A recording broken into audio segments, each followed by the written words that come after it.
C'est vraiment fou, même plusieurs mois après la sortie d'Endgame, il y a encore de nouvelles informations et révélations autour du film qui continuent de pop un peu partout, que ce soit durant certaines interviews, communiqués ou autres. Une fin différente pour Thanos ou le retour d'un personnage principal présumé disparu, autant vous dire qu'il y a pas mal de nouvelles révélations. Certaines d'entre elles concernent même les prochaines phases du MCU. Vous n'êtes par exemple pas passé à côté de la fameuse nouvelle scène d'Endgame avec l'hommage à Tony Stark, et figurez-vous que c'est loin d'être la seule scène à être récemment dévoilée. Comme le veut la tradition, nous sommes repartis pour traiter de tout ça sans prise de tête, le tout comme d'habitude entre analyse et théorie. Moi, ça me permet de faire des vidéos moins casse-tête, mais très cool entre de grosses sorties, et en plus de ça, c'est le genre de vidéo que vous êtes très nombreux à apprécier sur la chaîne, du coup c'est du tout bénef. Le retour de Steve Rogers, un combat d'illusion contre Strange et un procès pour Thanos, ou encore la fin du Ragnarok pour Thor. Installez-vous confortablement et respirez un bon coup. Aujourd'hui, on repart, pour pas changer, explorer l'univers cinématographique de Marvel en général.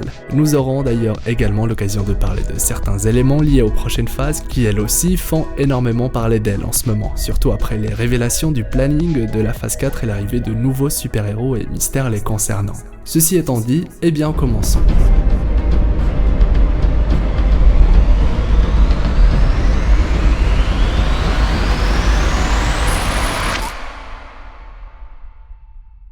C'est durant une récente interview que les scénaristes d'Avengers Infinity War et Endgame ont eu l'occasion de nous révéler certaines informations assez cool et surtout inédites. On y apprend par exemple que Professeur Hulk devait être présent dans Avengers 3 et que la scène du trailer devait faire partie du film, ce qui, disons-le, nous permet désormais d'y voir bien plus clair. Certaines sources obscures déclarent même que le MCU n'en a pas fini avec Hulk, et c'est plutôt logique, surtout quand on se rend compte du nombre de fans adeptes du personnage. On apprend également que Endgame devait être particulièrement sombre comme film, et que Thanos avait eu l'occasion de voyager dans le temps et de décapiter le Steve Rogers de 2012, rien que ça, avant de revenir dans le présent avec la tête de Steve, tel un trophée, histoire de dissuader les Avengers de tenter quoi que ce soit. Un choix qui, disons-le, aurait plongé le spectateur dans une ambiance très pesante et assez malsaine. D'ailleurs, Doctor Strange devait également utiliser ses pouvoirs mystiques pour projeter Thanos à travers le multivers, de la même manière avec laquelle l'ancien l'a accueilli sur Camartage. Certains concept arts de Thanos et Strange sont d'ailleurs disponibles si cela vous intéresse, des éléments scénaristiques et artistiques qu'on peut retrouver dans le deuxième film dédié au sorcier suprême. Suite à son affrontement contre Strange, Thanos devait également être jugé par le tribunal vivant. C'est d'ailleurs un élément que j'ai déjà traité dans d'autres vidéos, et ici, on apprend que le tribunal vivant, entité cosmique majeure, l'aurait même déclaré coupable, ce qui ouvre la porte à une ancienne théorie selon laquelle d'une part, la venue du tribunal vivant c'est surtout une question de temps, et d'autre part un retour pour Thanos, ou plus précisément un procès pour Thanos, pourrait finalement voir le jour dans le MCU, d'une manière ou d'une autre. Un film dédié à la jeunesse du Titan Fou ainsi qu'à son procès, inutile de vous dire que ce serait une excellente idée de film, surtout quand on sait que Avengers 3 devait à la base prendre le temps de nous en dire davantage concernant la jeunesse de Thanos. Entre temps, concernant Infinity War et Endgame, nous avons eu une version assez différente, mais qui comporte tout de même certaines connexions avec les anciennes versions du scénario. Finalement, c'est bien Thanos qui finit décapité et non Steve, et même si j'ai longtemps fait partie de ceux qui ont suggéré l'importance de Thanos pour les prochaines phases, les frères Russo ont préféré en finir avec le Titan Fou, déclarant que Thanos avait réussi ce pourquoi il a toujours œuvré, et le tuer dans la première partie du film était primordial. D'ailleurs, quand on parle de l'univers Marvel, assister au procès d'un personnage mort n'est pas si fou que ça, et j'irais même bien plus loin en disant que le retour de Thanos n'est pas si fou que ça, et surtout qu'il existe un moyen, en accord avec le lore du personnage qui le permet. J'aurai d'ailleurs bientôt l'occasion de développer tout ça via une nouvelle exploration. Alors, bien entendu, ici on parle surtout d'informations en rapport avec ce que le film aurait pu être, ou de certains éléments qui peuvent nous aiguiller sur la suite des événements. Mais ce n'est pas tout, car nous avons eu également le droit à certaines révélations concernant un possible retour pour Steve Rogers, et là ça devient intéressant. L'information est accompagnée d'une autre révélation qui pour le coup remet les pendules à l'heure, puisque c'est désormais officiel, Steve est bien le père des enfants de Peggy Carter, ce qui veut également dire que le mari dont parle Peggy est bien Steve lui-même, le Steve Rogers du futur qui désormais est dans le passé. Enfin bref, vous avez compris. Concernant le retour de Steve, rien d'officiel, mais l'option reste possible selon les dires des scénaristes d'Infinity War et Endgame, car après tout, le personnage n'est pas mort et surtout on ne sait pas vraiment ce qu'il a fait durant toute la période dans laquelle il était avec Peggy. Du coup, une histoire en one-shot cette fois pourrait être envisageable avant de, pourquoi pas, avoir le droit à un réel retour lors d'un affrontement grandiose. Et puis, si Steve a réussi à revenir parmi nous dans la fin du film, c'est qu'il possède au moins la technologie qui lui permet de voyager dans le temps. Je ne sais pas ce que vous en pensez, mais je trouve l'idée assez cool, du moins en ce qui me concerne. Cela permettrait également de comprendre davantage comment fonctionne le voyage dans le temps illustré dans Endgame, un voyage dans le temps qui semble à première vue souffrir de certaines incohérences et qui mérite donc, selon toute logique, qu'on s'y attarde une nouvelle fois. Rappelons tout de même que les frères Russo ont soutenu que Steve Rogers avait bel et bien créé une nouvelle réalité avec son dernier voyage, après avoir décidé de rester aux côtés de Peggy Carter, et qu'il n'existe qu'un seul Captain America dans notre réalité, celle qu'on suit dans le MCU. Ce qui est du coup clairement contradictoire avec ce que les scénaristes ont déclaré récemment. Du coup, laquelle des deux versions est canon, et surtout laquelle des deux versions vous plaît le plus, ou vous semble la plus logique? Selon vous, est-ce que Steve Rogers a toujours existé en double dans notre réalité, ou alors est-ce qu'il a créé une nouvelle branche après Endgame? On sait par exemple que la série dédiée à Loki est censée nous illustrer le dieu de la malice à travers certains événements phares de l'humanité. Nous sommes alors obligés de nous demander si le voyage dans le temps fera également partie de la série ou non.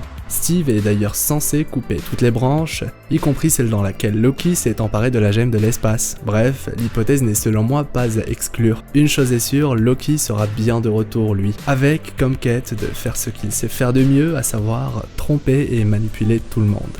Ce qui nous amène donc à parler d'un autre personnage principal du MCU, de Thor, car désormais, on sait que l'obtention de sa Stormbreaker n'était pas censée se dérouler de cette manière et que Thor devait à la base se battre contre un serpent géant avant d'acquérir sa nouvelle arme. Et ça, c'est une information qui me plaît énormément, puisque cela fait écho au raisonnement que j'ai suivi dans ma vidéo dédiée à Thor 4 dans la phase 4, vidéo dans laquelle je parle de la place de la mythologie nordique au sein de la sous-saga qui présente Thor dans le MCU, et surtout cette information confirme que le Ragnarok n'est pas terminé, que l'un des événements majeurs qui clôture le Ragnarok dans la mythologie nordique est bien le combat titanesque de Thor contre Jormungandr, affrontement légendaire qu'on aura peut-être l'occasion de voir dans les prochaines phases du MCU, par je ne sais quelle force du scénario, qui sait, peut-être même que ce sera le cas dans ce Thor 4 fraîchement annoncé. Si vous n'êtes pas spécialement au courant, j'en ai déjà brièvement parlé, mais l'acteur qui joue Thor dans le MCU adore son personnage, et il est clairement d'attaque pour garder le rôle encore très longtemps, du coup aucun problème à ce niveau-là.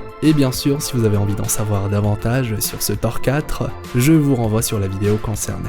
Malheureusement pour nous, pas de nouvelles informations concernant Tony, si ce n'est la scène où les Avengers lui rendent hommage. Une scène particulièrement touchante et plutôt bien réalisée, mais qui selon moi fait doublon avec la dernière scène d'Endgame dans laquelle on voit tous les héros du MCU. Par contre, ce qui est assez bizarre, c'est que le film décide à deux reprises de faire un hommage à Tony, alors que pour Natasha, on a le droit à rien du tout, même pas quelques lignes de dialogue, sachant que le sacrifice de Natasha a permis de mettre la main sur les gemmes au complet, de vaincre Thanos et surtout de sauver toutes les victimes du snap.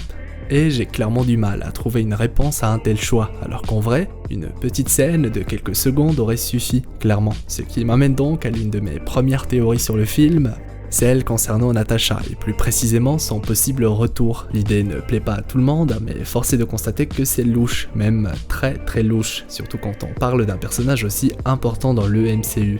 Bien entendu, le prochain film du MCU est dédié à Black Widow, à Natasha, mais ce dernier prendra le temps d'explorer son passé, bien avant les événements d'Endgame. Du coup, reste à savoir si la scène post-générique de ce nouveau film sera en lien avec la phase 4, ou si Marvel décidera de nous révéler quelque chose concernant la gemme de l'âme et le sacrifice de Natasha. Et encore une fois, j'ai très hâte d'avoir votre avis concernant cela. En tout cas, force est de constater que Natasha est l'un des personnages principaux du MCU. Elle fait partie des Avengers originaux et décider de ne pas lui rendre hommage à travers une quelconque scène reste assez confus comme choix, ce qui, vous l'aurez compris, crée ce genre d'hypothèse selon lesquelles pas d'hommage pourrait bien signifier que le personnage n'est peut-être pas tout à fait mort.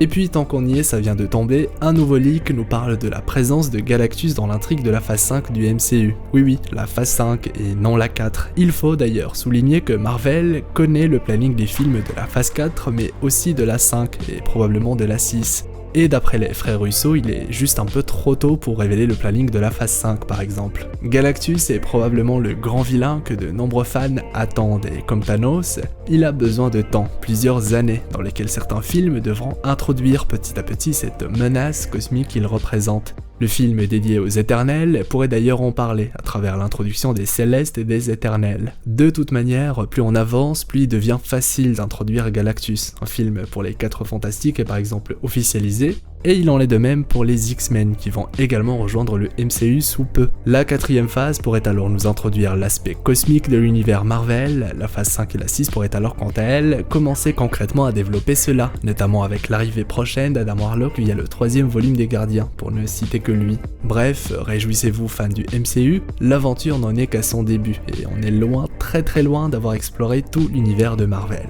De toute manière, si de nouvelles news ou informations concernant Galactus pop dans les prochains jours, je veillerai à vous les transmettre, que ce soit en vidéo ou encore via les réseaux sociaux. Normalement, on devrait bientôt avoir le droit du teasing concernant le prochain film Marvel Black Widow. D'ici là, je compte bien sûr continuer à vous parler d'autres personnages, de films ou univers. Du coup, si vous ne voulez rater aucune sortie, il est fortement recommandé d'activer la petite cloche. Ceci étant dit, comme d'habitude, je compte sur vous tous pour me laisser un pouce en l'air, le fameux pouce bleu avec le gant de l'infini, c'est très important et ça récompense le travail fourni. J'ai pour ma part très hâte d'avoir vos retours concernant tout ça dans les commentaires, sachant que je lis tout le monde sans exception. D'ailleurs, n'hésitez pas à me dire dans les commentaires quel film vous hype le plus dans la phase 4 et aussi quels sont selon vous les nouveaux personnages à suivre de très près. Si c'est votre première fois sur la chaîne, vous êtes carrément les bienvenus dans notre équipage d'explorateurs, et si vous êtes sur Twitter ou Instagram, tous les liens sont en description. Quant à moi, je vous dis à la prochaine, vous souhaitant une agréable journée ou soirée. Merci d'être resté jusqu'au bout, c'est vraiment très cool de votre part. Je me permets rapidement de vous partager d'autres vidéos très sympas via les annotations de fin. C'était Hirosef, l'explorateur d'univers, pour vous servir.